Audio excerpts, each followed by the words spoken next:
Papel Picado is a bridge to like the country and the culture that I left behind as a kid, having moved to the US at an early age. Whenever I decided to explore the tradition of Papel Picado, which is really like a cultural like treasure of Mexico, I didn't just want to take it out of context because there's generations of artisans who have been essentially preserving this tradition. By using these tools, it kind of allows me to have a conversation with people about the tradition and the amount of dedication and labor that goes into producing these banners that you see at restaurants or you see at parties. And it provides people with a larger context for the works. Being able to use this tradition and this method in order to tell stories of my family's immigration story in a way that it connects with other people who have similar experiences is everything for me. Sometimes we would make the papel picados ourselves to hang. The way we would make them, we would just grab the paper and we would fold it and we would cut it with scissors, and then we would just hang them on strings and then hang them from the altars.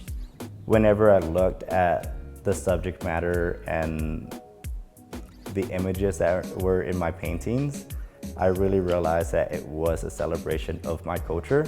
I was in grad school and I wanted to incorporate Papel Picado into my thesis exhibition. But whenever I started looking into Papel Picado, I found like a lot of it was mass produced. So then I was like, I'm gonna produce my own Papel Picado for my exhibition. And that really kind of started that journey of diving into Papel Picado. Whenever I teach the workshops, I think it's really important to teach people about the tradition of Papel Picado, seeing it as a cultural artifact with histories and traditions and like cultural value. But more than anything is about using like the traditional tools, like the chisels and the punches, because oftentimes a lot of people's first experience is in Spanish class where they make the Papel Picado like I did as a kid, where you fold the paper and you cut it with scissors. But whenever the process shifts to using the chisels, it's definitely a lot more labor intensive. And that's not something that people think about oftentimes, is the amount of work that it takes to punch out an entire design.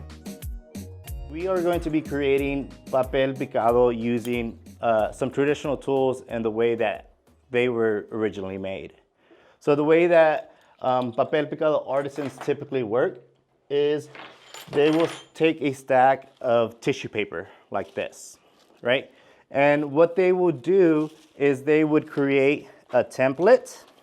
What these templates do is essentially they tell you kind of what tools you need to use, right, in order to recreate the pattern.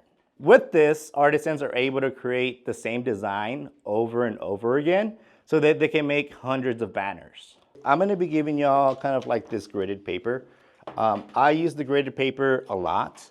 There's a couple of key elements in Papel Picado designs. One of them is gonna be kind of like these scalloped edges. Those are created using kind of like these little half circle leather punches that you see here. You can make a lot of really cool things just using basic shapes. What I'm doing with this one, right, is I'm choosing one shape, and what am I doing? I'm creating a circle around that little star, right? Then I switch it to this teardrop shape, and I create a circle around it. And then I take the flowers and I create a circle. And if you look at this, the majority of these shapes are going to be circles that are different sizes, right? We have ovals that are different sizes, right?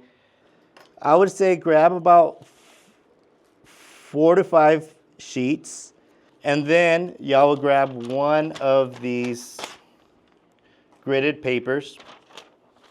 You can use paper clips. I also have some binder clips, and I'll put those on the table.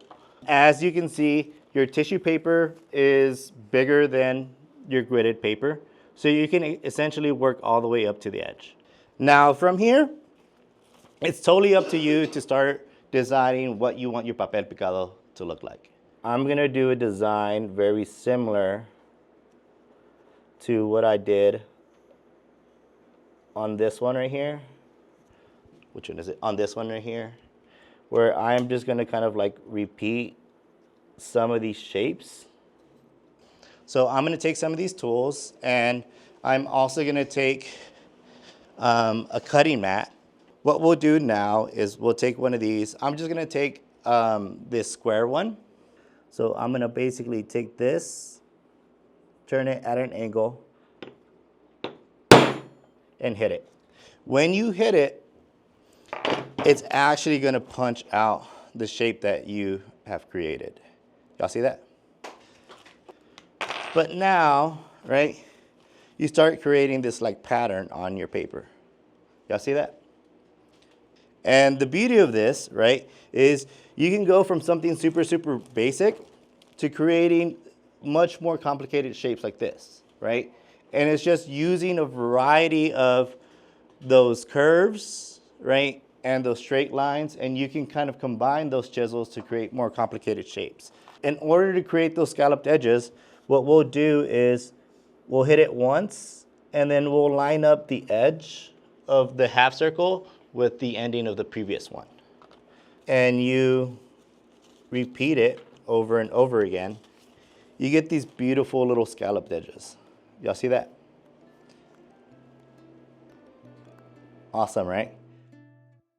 At the root of it, the reasons why I love doing the workshops is the aspect of representation, reminding people that these are handmade goods, and there's value in their knowledge and their dedication to preserving the craft. I would love it if like people went to the class and then they went and made their own Papel Picado, because in a way that's how the tradition will continue living on, is by people learning about it and continuing to do the craft.